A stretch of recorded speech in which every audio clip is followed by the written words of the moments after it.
which is never going to be a good idea. So, what were the designers thinking, if they were?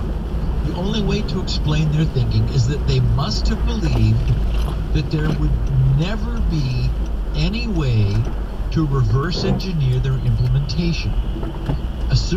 They had to assume that their code was, first of all, error-free, and that the only access anyone would ever have would be through the front door by powering up the drive and accessing its standard ATA command interface.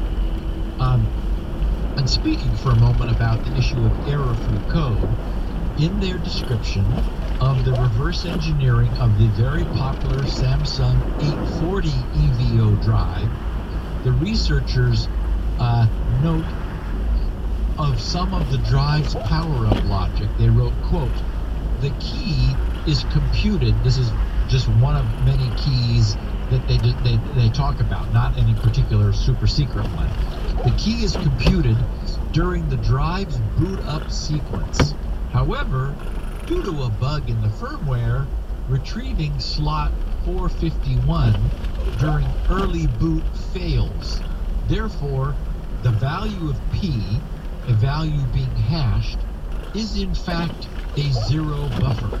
Consequently, the resulting key is constant for all devices. That's just an aside. The point being that some piece of logic that was also crucial to the drive's security is completely dysfunctional in the firmware and never has been protecting the drive, and no one apparently ever saw that before or noticed it. So not only is the fundamental design of the drives flawed, but the flawed design is buggy. So it's not working the way doesn't even do what its designers intended. Okay, but back to the topic of keeping secrets inside the drive.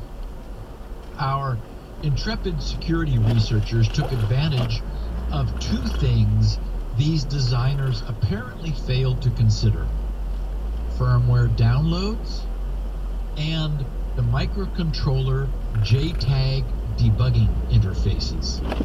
Okay, so first, on the issue of the firmware. Most of these devices, in fact all of them, have readily downloadable firmware. In some cases, the firmware was not published, but it was downloadable nonetheless.